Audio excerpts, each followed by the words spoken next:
இனியவர்களே, ஆனந்தமானவர்களே, அற்புதமானவர்களே, இன்று உலகத்திலேயே மிக பிரம்மாண்டமான டாப் 10 சர்ச்சில் ஒரு சர்ச் என்று சொல்லக்கூடிய உலகம் முழுவதும் பார்த்து பிரமித்து நிற்கக்கூடிய டிமோ டி மிலானோ என்ற அற்புதமான சர்ச்சின் முன்னாடி என்ன பேசிட்டு வந்தவர்களே, இது மிலானால இருக்கிற ஒரு அற்புதமான சர்ச். கிட்டத்தட்ட 500 ஆண்டுகள் கட்டப்பட்ட ஒரு பிரம்மாண்டமான சர்ச். பார்க்கும்போது எவ்வளவு பிரம்மாண்டமா இருக்கு பாருங்க. உள்ள ரூமும், உள்ள இருக்கிற வைப்ரேஷன், உள்ள இருக்கிற ஆற்றல்கள் வெறும் பாக்கியம். அதாவது உலகத்தில் இருக்கிற கிறிஸ்துவ நண்பர்கள் எல்லாருக்கும் இந்த பாக்கியம் கிடைத்திருக்கிறதோ இல்லையோ, நாங்கள் ஜோதிலிங்க யாத்திரை இந்தியா முழுவதும் சுற்றிட்டு எங்களுக்கு இந்த ஒரு பெரிய பாக்கியம். உலகத்தில் வாட்டிக்கன் நடந்து உலகத்தில் இருக்கிற எல்லா ஃபேமஸ் சர்ச்சிலும் ப்ரேயர் பண்ணுறதுக்கு, மெடிடேஷன் பண்ணுறதுக்கு, அது உள்ள வைப்ரேஷனை அனுபவிப்பதற்கு நம்மளுக்கு ஒரு பெரிய வாய்ப்பு கிடைத்திருக்கிறது.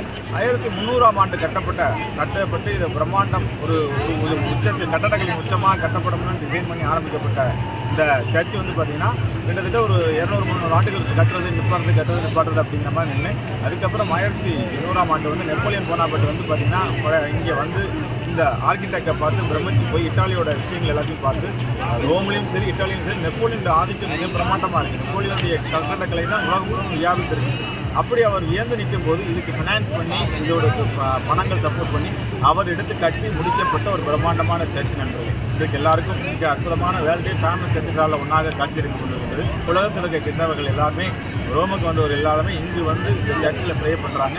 மிலான் அப்படின்னு வந்தாலே இந்த இட்டாலியில் இருக்கிற இந்த சர்ச்சுங்கிறது வேறு ஒரு லெவல், மாஸ் லெவல் அப்படின்னு தான் சொல்லலாம். வார்த்தைகளே இல்லை. இதோட பிரம்மாண்டம், இதோட கட்டடக்கலை, இதோட ஆர்கிடெக்ட் அப்படின்னு தான் சொல்லணும் நண்பர்களே.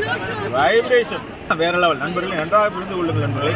கடவுளை கடந்தவர்கள், மதங்களை கடந்தவர்கள், ஞானத்தை கடந்தவர்கள் எல்லோருக்குமே வந்து வைப்ரேஷன் தான் முக்கியம். அதுக்குள்ளே என்ன தெய்வம் இருக்குது அப்படிங்கிறது அவசியம் இல்லை. கட்டடக்கலையை ரசிப்போம், அதோட வைப்ரேஷன் அனுப்போம். லட்சக்கணக்கான மக்கள், கோடிக்கணக்கான மக்கள் இங்கே வந்து ப்ரேயர் பண்ணுறாங்க. லட்சக்கணக்கான மக்களுடைய ப்ரேயர்ஸ் இங்கே வந்து நிறைவேற்றப்படுகிறது. அப்படி இருக்கும்போது இது ஆற்றல் மிகுந்த ஒரு பகுதி தான். யாராச்சும் யூரோப் ட்ரிப் பிளான் பண்ணுறீங்கன்னா, வாடிகன் போயிட்டு பிளான் பண்ணிங்கன்னா மிலான் கண்டிப்பாக வந்து இந்த சர்ச்சை பார்த்துட்டு போங்க. இது வந்து உள்ள நுழைஞ்சோடனே நம்ம வேற ஒரு உலகத்துக்கு கொண்டு போகுது. உலகம் முழுவதும் எவ்வளோ மக்கள் வந்து இதை ரசிக்கிறாங்க, பிரமிப்பாக பார்க்குறாங்க, எப்படி ஒரு ஆர்ப்பரிப்பு உணர்றாங்க என்பதை பார்க்கலாம் நண்பர்களே. வாழ்த்துக்கள், வாழ்வுடன் வாழ்கினாலும் வாழ்க்கை.